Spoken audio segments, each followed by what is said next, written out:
Film शुरू होती है और हम जंगल में एक बच्ची को देखते हैं जिसका नाम वीरा था। वो अपने डॉग को ढूंढ रही थी और तभी वो कुछ देखकर चौंक जाती है। जब उसकी मॉम आई तो वीरा की गोद में उसका डॉग था, उसके अंदर चाकू घुसा हुआ था। वो अपनी मॉम को कहती है कि मॉम, इसने रोना बंद कर दिया है, यानी उसके डॉग की मौत हो गई थी। अब वीरा की मॉम एक दिमाग के डॉक्टर को बुलाती है। वो वीरा को एक डॉग वाला खिलौना देकर कहता है, ये लो अपने डॉग से खेल लो। तो वीरा कहती है, मेरा डॉग मर चुका है, मैं कैसे खेलूं भला। असल में डॉग की मौत का वीरा को बहुत सदमा था, जिस वजह से उसका इस डॉक्टर से इलाज हो रहा था, क्योंकि उसने सबसे बात करना ही छोड़ दी थी और डॉक्टर के इलाज से वो बेहतर होती जा रही थी, बात भी करने लगी है। इसके बाद हम देखते हैं कि वीरा अपनी मॉम के साथ गाड़ी में बैठकर कहीं जा रही है। उसकी मॉम का नाम ओल्गा था। ये दोनों एक घर के पास आकर रुकती हैं, जो ओल्गा ने हाल ही में खरीदा है, क्योंकि ओल्गा का डिवोर्स हो गया है और वो अपनी बेटी वीरा के साथ इस घर में रहने आई है। वीरा को घर काफी पसंद आया। ओल्गा अपने एक्स हस्बैंड, जिसका नाम विक्टर था, उसे मैसेज करके कहती है कि हम नए घर में आ गए हैं, जो हम दोनों को बहुत पसंद आया है। वीरा भी नॉर्मल हो रही है और इस तरह वो अपने हस्बैंड को खबर करती रहती है। जैसे ही रात हुई, लाइट्स टिमटिमाने लगती है, पर इस पर ओल्गा का ध्यान नहीं गया और वो वीरा को उसके कमरे में सुलाने चली गई। फिर जब वो अपने कमरे में जा रही थी तो एटिक का दरवाजा खुला हुआ देखती है, जो हालांकि पहले बंद था। तब हैरान होकर वो चेक करने गई। एटिक खाली था, बस वहाँ एक बॉक्स पड़ा हुआ था। ये बॉक्स भी ओल्गा ने पहले वहाँ नहीं देखा था, इसलिए वो इसे खोलकर देखती है, जिसके अंदर एक डायरी और बहुत सारी छोटे छोटे चीजें पड़ी हुई थी। इसी के साथ उसे नीचे से आवाज आने लगी। वो सोचती है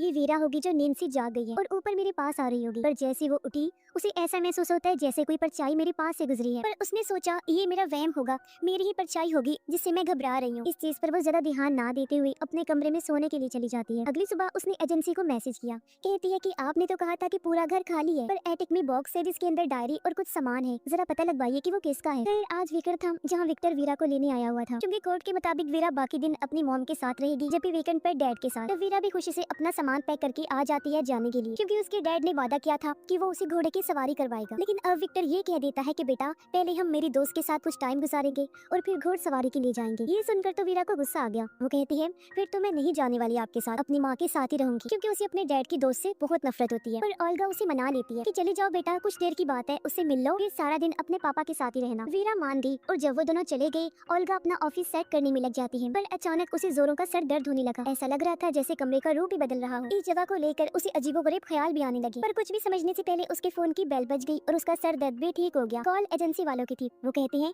जी हमने घर के पिछले मालिक से पता करवाया है, उसका कहना है कि एटिक में तो हमारा कोई बॉक्स नहीं था। ये सुनकर ओल्गा सोच भी पड़ जाती है, तो फिर किसका है वो बॉक्स। एक बार फिर वो बॉक्स चेक करने उसके अंदर जो डायरी थी उसे निकाल कर पढ़ने लगती है। डायरी के सफ़े पढ़ के वो थोड़ा घबरा जाती है, क्योंकि ये किसी पागल कातिल की डायरी थी, जिसने अपने कत्ल की सारी डिटेल्स काफी बारीकी से लिखी हुई थी, कि वो अपने शिकार को कैसे तड़पाता है और फिर मारता है सब कुछ। ओल्गा ने सोचा, नहीं, ये बॉक्स अब एक सेकंड भी मेरे घर नहीं रहेगा। ये सोचकर वो बॉक्स को घर से बाहर कचरे के पास रख देती है। फिर वो एटिक की सफाई करने गई, पर ये देखकर उसे झटका लगा कि बॉक्स वहीं पर पड़ा हुआ था, जिसे वो कुछ देर पहले कचरे के साथ रख के आई थी। वो फिर से एटिक में आ गया। ओल्गा घबराकर घर से बाहर जाने लगी, पर तभी विक्टर की कॉल आई। वो तो और डरा देने वाली बात बताता है कि वीरा ने अपना हाथ ही काट लिया है और हम हॉस्पिटल में हैं। ये सुनकर तो फौरन ओल्गा हॉस्पिटल पहुंची, जहाँ विक्टर के साथ उसकी दोस्त भी थी। ओल्गा कहती है, आखिर तुमने उसे चाकू दिया ही क्यों? विक्टर की दोस्त कहती है, मैं किचन में काम कर रही थी, वो मेरे पास आकर जिद करने लगी कि मुझे चाकू दो, मैं आपके साथ काम करवाऊंगी। हालांकि मैंने चाकू उससे लेकर रख भी दिया था, और उसने दोबारा चाकू लिया और अपना हाथ काट लिया। लो बताओ, ये कोई बात है? ओल्गा सोचती है, कोई हाल नहीं, कितने लापरवाह लोग हैं। तभी डॉक्टर आया। वो बताता है कि आप लोग घबराए नहीं, कोई खतरे वाली बात नहीं है, बस 4-5 दिन रोजाना उसकी पट्टी चेंज करनी होगी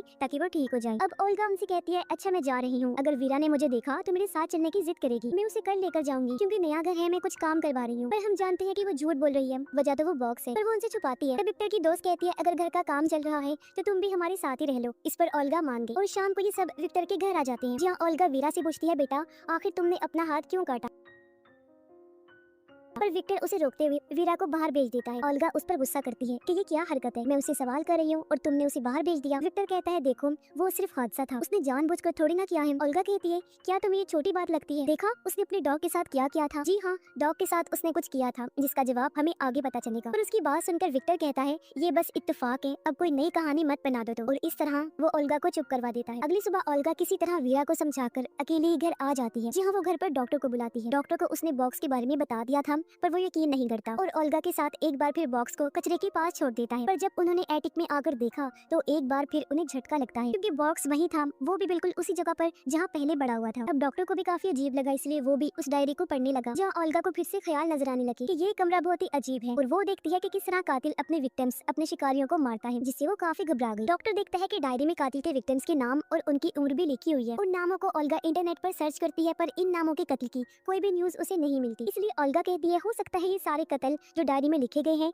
वो सिर्फ ख्याल हो? जब डॉक्टर कहते हैं कि कत्ल करने की जो टाइमिंग्स लिखी गई हैं और जो डिटेल्स हैं उन्हें देखकर लग नहीं रहा कि ये ख्याल है। जैसे कि एक विक्टिम को जब मारा तो उसे 6:45 पर होश आया, लेकिन फिर 7:45 पर उसकी मौत भी हो गई। बॉक्स में से उन्हें एक इयररिंग्स की जोड़ी मिलती है जो कुछ पुरानी लग रही थी, और इन सारी चीजों से ओल्गा काफी परेशान हो जाती है क्योंकि उसने अपने सारे जमा किए हुए पैसे घर पर लगा दिए थे। इसीलिए वो सोचती है सब कुछ बेकार में चला गया। उसे समझ नहीं आ रही थी मैं अब क्या करूँ। अगले दिन भी ये दोनों डायरी को देख रही थी जहाँ एक औरत का स्केच बना हुआ था जिसकी शक्ल काफी हद तक ओल्गा से मिल रही थी, लेकिन उसके माथे पर बस चोट के निशान थे। जब डॉक्टर कहता है मेरी एक दोस्त है जो राइटिंग एक्सपर्ट है, वो ये डायरी देखकर पागल कातिल के बारे में सब कुछ बता सकती है, और ये भी क्या जो इसमें लिखा है वो कातिल नहीं लिखा है, साथ ही और भी कई सारी बातें। तभी विक्टर वीरा को घर छोड़ने आता है और जब डॉक्टर वीरा के हाथ पर पट्टीबंदी देखता है तो उसने पूछा बेटा ये तुम्हारे हाथ पर क्या हुआ है? वीरा जवाब देती है कुछ खास नहीं, बस छोटा सा एक्सीडेंट हुआ था। इतना बोलकर वो अपने कमरे में चली जाती है जहाँ ओल्गा उसे सुला देती है। अगली सुबह ओल्गा वीरा के बैग में अजीब सी ड्राइंग देखती है जहाँ उसने अपना हाथ काटा हुआ था, उसका खून बह रहा था और हाथ में चाकू था, यानी अपने हाथ से वाला पूरा स्केच उसने बनाया हुआ था। ये देखकर ओल्गा उस दिन के बारे में याद करती है जब इनके डॉग की मौत हुई। उस दिन दरअसल इनका डॉग एक गाड़ी के नीचे आ गया था और बुरी तरह जख्मी हो गया था। विक्टर डॉग को उठाकर लाया ताकि उसे हॉस्पिटल ले जा सके, पर जब ओल्गा डॉग को देखने आई तो डॉग के पेट में चाकू घुसा हुआ था जो कि वीरा का ही काम था। और वो ओल्गा से जब कह रही थी कि इसने रोना बंद कर दिया है तो इसका मतलब था कि उसे अपने डॉग का दर्द देखा नहीं जा रहा था, और उसे दर्द से छुटकारा देने के लिए उसने डॉग को चाकू से मार दिया, जिसके बाद इस दिमाग के डॉक्टर से उसका इलाज करवाया जा रहा था। उसका एक सेशन आज भी डॉक्टर कर रहा था। वो वीरा से कहता है अच्छा बताओ उस दिन जो तुम्हारी मॉम डैड डॉग को हॉस्पिटल लेकर जा रही थी क्या वो सही कर रहे थे? ये जो तुमने किया वो ठीक था? वीरा कहती है जो मैंने किया वो ही ठीक था। वो बेचारा दर्द में तड़प रहा था, मॉम डैड को तो उसकी तकलीफ का एहसास ही नहीं हुआ, मुझसे उसका दर्द देखा नहीं गया तो मैंने दर्द से उसकी जान छुड़वा दी। फिर डॉक्टर पूछता है अच्छा उस दिन तुमने अपना हाथ क्यों काटा? वीरा जवाब देती है सारी गलती मेरे पापा के दोस्त की है, उसे आता ही नहीं मेरा ख्याल रखना। दरअसल उस दिन वीरा ने अपना हाथ जानबूझकर काटा था ताकि वो विक्टर की दोस्त पर इल्जाम देकर उसे कसूरवार साबित कर सके क्योंकि वो उसे पसंद जो नहीं थी। अगले दिन ओल्गा और डॉक्टर राइटिंग एक्सपर्ट के पास जाते हैं, उसे पागल कातिल की डायरी देते हैं। डायरी की हर चीज को गौर से देखने के बाद वो बताती है कि इस डायरी को 3 हिस्सों में बांटा जा सकता है। पहली 2 जो विक्टिम्स हैं उन पर जुल्म करने की, उन्हें मारने की पूरी डिटेल्स लिखी हुई है, लेकिन जो तीसरा विक्टिम है जिसका नाम मार्टिन है उसे शायद अभी कातिल ने मारना शुरू किया हो क्योंकि उसकी कत्ल की कोई डिटेल नहीं लिखी हुई। हो सकता है अभी कातिल ने उसे ना मारा हो। और हाँ, इन तीनों विक्टिम्स के अलावा डायरी में चौथे विक्टिम के होने के चांसेस भी नजर आ रहे हैं जिसके बारे में कातिल ने साफ साफ तो नहीं लिखा, जैसे कि उसका नाम क्या है और बाकी डिटेल्स बस उस अनजान विक्टिम का बार बार जिक्र हुआ है। हो सकता है वो चौथा वाला विक्टिम ही पहला हो जिसके बारे में कातिल को इसलिए याद नहीं क्योंकि उसका कत्ल उसने बचपन में किया होगा। वैसे जो भी है वो कातिल लड़की काफी डिप्रेशन में लगी मुझे, उसके अंदर बहुत तकलीफ और बहुत गुस्सा भरा हुआ था। और ये सुनकर तो दोनों काफी चौंक गई। कहते हैं क्या कहा आपने, कातिल लड़की? एक्सपर्ट कहती है कि हाँ, इस राइटिंग को देखने से साफ लग रहा है कि पागल कातिल एक लड़की है, और तो और इसके लिखने का अंदाज भी अनोखा है। अब जैसे आमतौर पर हम अंगूठे और इंडेक्स उंगली से लिखते हैं, पर कातिल ने अपने अंगूठे और बीच वाली उंगली से पेन को पकड़ के लिखा हुआ है। अभी सारी बातें सुनकर ओल्गा काफी परेशान हो गई। वो सोचती है मैं क्या करूँ, एक पागल कातिल के घर में कैसे अपनी बच्ची को रखूँ? ऊपर से मुझे भी हर टाइम ऐसा महसूस होता है जैसे कातिल घर में ही है। तब डॉक्टर उसे कहता है तुम ऐसा करो, उसे विक्टर के घर छोड़ दो और फिर सोचेंगे कि आगे क्या करना है, और जब सारे हालात ठीक होंगे तुम तब उसे वापस लेकर आना। डॉक्टर ओल्गा को भी दवाई देता है खाने के लिए क्योंकि वो काफी परेशान थी। दवाई खाकर वो जब नहाने गई तो उसे अपने कमरे से आवाज आती है। उसने जब जाकर चेक किया तो वो किसी की परछाई को देखती है। उसे पकड़ने के लिए जब ओल्गा पीछे भागी तो अचानक कोई उसके सर पर जोर से मारता है, इससे वो नीचे गिर गई। उसकी आवाज सुनकर डॉक्टर फौरन यहाँ आकर उसे संभालता है। ओल्गा उसे बताती है कि वो कातिल घर में ही है, मैंने उसे देखा था और उसने मुझ पर हमला किया है। पर डॉक्टर को तो वहाँ कोई नजर नहीं आता। पर तभी एटिक में से किसी के भागने की आवाज आई। डॉक्टर सोचता है ये जरूर कातिल ही होगी, इसीलिए वो जाकर जब चेक करता है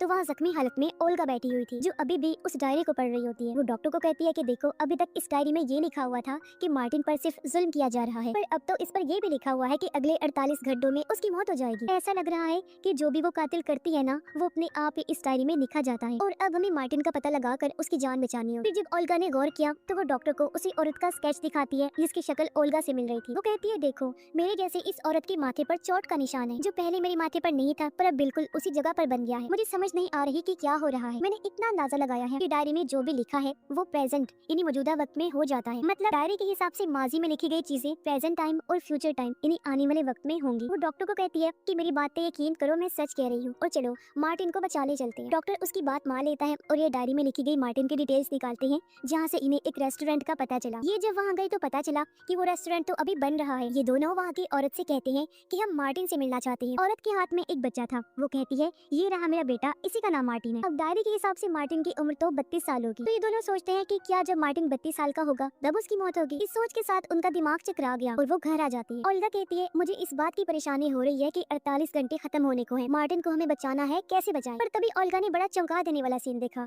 कि वीरा के हाथ पर पट्टी लगी हुई है, जिस वजह से वो अंगूठे के साथ अपने इंडेक्स वाले फिंगर इस्तेमाल नहीं कर पा रही थी। इसीलिए वो अंगूठे और दरमियान वाली उंगली की मदद से पेंसिल पकड़कर ड्राइंग कर रही थी, यानी वही चीज जो एक्सपर्ट ने कातिल के बारे में बताई थी। ओल्गा उसे पेंसिल छीलकर कहती है कि जब तक तुम्हारा हाथ ठीक नहीं हो जाता तुम ड्राइंग नहीं करोगी। ये सुनकर वीरा को अपनी मॉम पर गुस्सा आ गया, पर तभी विक्टर की आवाज आई और वो भागकर अपने डैड के पास चली जाती है। और ये क्या, विक्टर तो वीरा के लिए गिफ्ट के तौर पर गोही बॉक्स लेकर आया था जो एटिक से जाने का नाम ही नहीं ले रहा। ओल्गा तो एकदम सुन पड़ जाती है, उसे समझ नहीं आ रही थी कि ये क्या हो रहा है। फिर वो बॉक्स और वीरा को एटिक में लेकर गई और उसे पूछती है, बेटा जो चीजें इस बॉक्स में है क्या तुम उनके बारे में जानती हो? पर वीरा कहती है, नहीं मॉम, बिल्कुल भी नहीं। इस पर ओल्गा उसे वहाँ से भेज देती है। और अब जब उसने डायरी को देखा तो उसमें लिखा था कि मार्टिन की मौत हो गई है। ओल्गा फिर परेशान होती है, साथ ही उसे दुख भी हो रहा था कि मैं कुछ नहीं कर पा रही हूँ।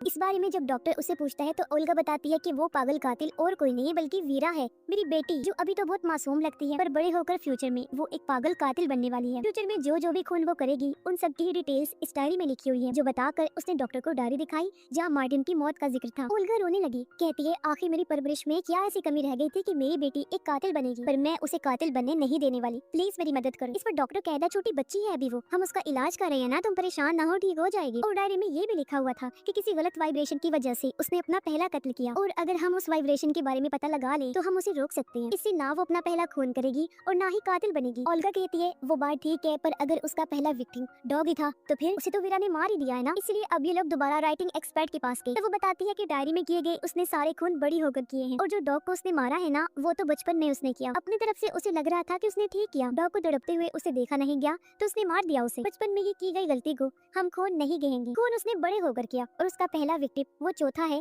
जिसके बारे में मैंने बताया था कि उसका नाम वगैरह नहीं लिखा गया, बस उसका जिक्र हुआ है। और हाँ, हो सकता है उस पहले विक्टिम ने ही बच्ची को कुछ कहा होगा, उसके साथ कुछ किया होगा कि उसे गुस्सा आ गया। हो सकता है कि उसने बचपन में बच्चे की जान लेने की कोशिश की हो, जिसका बदला फिर बच्ची ने बड़े होकर लिया और उसके अंदर का जानवर जाग गया और उसने अपना पहला कत्ल किया, जिसका जिक्र डायरी में कहीं पर भी नहीं। अगली सुबह बेबस होकर ओल्गा वीरा की बर्थडे पार्टी में बैठी होती है और वीरा आराम से खेल रही थी और तभी विक्टर अपने दोस्त को इयररिंग्स गिफ्ट देता है, जो देख ओल्गा को शौक लगा क्योंकि ये वही इयररिंग्स थे जो उसे उस बॉक्स में से मिली थी, कातिल का बॉक्स यानी कि वीरा का बॉक्स, जो देखकर ओल्गा समझ गई कि इसका मतलब वीरा की पहली विक्टिम विक्टर की दोस्त है, यानी बड़े होकर वीरा सबसे पहले उसे मारकर अपना पहला कत्ल करेगी क्योंकि वो उसी सख्त नफरत जो करती है। इसलिए ओल्गा जब उसे घर लेकर आई तो फैसला करती है कि आइंदा के बाद मैं वीरा को कभी विक्टर के घर नहीं भेजूंगी, क्योंकि वो कैसे भी करके अपनी बेटी को कातिल बनने से बचाना चाहती थी। जैसे वीकेंड हुआ, विक्टर बार बार ओल्गा को कॉल करने लगा ताकि वो वीरा को ले जा सके, पर वो बार बार फोन काटती रहती है। अब ऐसे कुछ दिन गुजर गए जहाँ ओल्गा सोचती है हो सकता है पहला विक्टिम विक्टर की दोस्त नहीं बल्कि कोई और ही हो। इसी चीज को सोचते हुए वो एटिक में आकर बॉक्स के पास खड़ी हो जाती है और कहती है,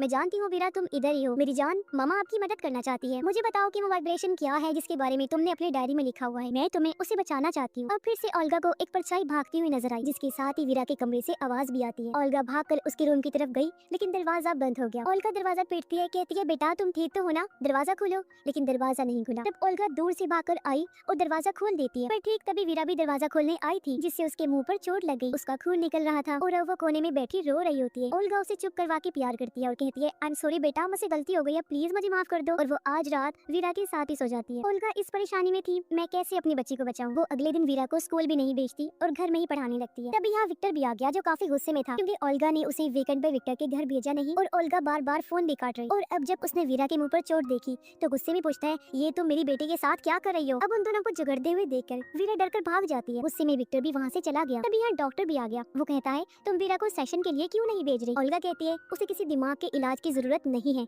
मैं उसे संभाल लूंगी, उसकी माँ हूँ, उसका ख्याल रखना जानती हूँ और उसे कातिल बनने से रोक लूंगी। तब डॉक्टर वहाँ से चला गया। तभी विक्टर वापस आ गया, वो भी पुलिस के साथ, क्योंकि वीरा को उसके घर ना भेजकर ओल्गा ने कोर्ट के असूल को तोड़ा था, यानी कि अब कार्रवाई होगी। तो अब कोई और रास्ता ना होने पर वो वीरा को विक्टर के साथ भेज देती है।